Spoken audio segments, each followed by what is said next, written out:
Did you know that Babe Ruth once played on a Colts baseball team? We come across some of the weirdest stuff sometimes, but this might be in my top 10 favorite things we've ever found, and it's just postcards. We got a stack of vintage postcards in, and I always look for vintage and antique baseball stuff because it's really popular, and this card caught my eye. I noticed that all of the players have long hair and beards, which is not typical for baseball players, so I did a little bit of research, and it turns out that these two cards are connected. Both of them come from a cult called House of David that was formed in Michigan around the turn of the century. It was formed by Benjamin and Mary Purnell, who were actually from Paducah, Kentucky. Benjamin Purnell thought that he was a messenger from God and that his wife was another messenger from God, and that they were going to reunite the 12 tribes of Israel before the coming of Christ. And they believed that this apocalyptic event would happen around the new millennium. They had a surprisingly popular baseball team, and because of their antics, they were known as the Harlem Globetrotters of baseball. Satchel Paige and Babe Ruth, two of baseball's greatest, actually made cameos on the team with the aid of fake beards. There's Babe Ruth with his fake beard. The cult had very strict rules on beards and hair, specifically not cutting them.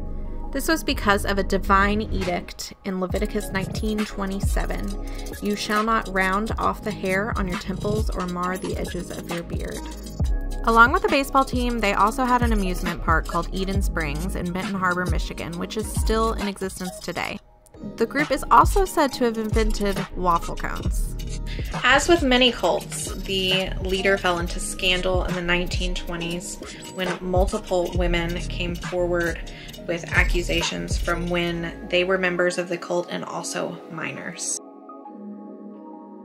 Unfortunately, 5 weeks before standing trial, he passed away. From there, the cult kind of fell apart and split off into groups, and now it's barely in existence. It's not often that we receive something that intersects with two very different categories of people who are interested in baseball and people who are interested in cults. But here we are. I hope that you enjoyed the first edition of a little segment we're calling Strange History, where we detail some of the items that we find and the strange and unique histories behind them. And if you can, please take a moment to like, subscribe, and comment on this video and let us know what you would like to see out of this channel. We are new and growing, and we would love to give you content that you would enjoy. When you do things like subscribe and engage with our content, it makes sure that you see it and other people see it as well. It helps us grow, and we really appreciate it. See you next time, and stay curious.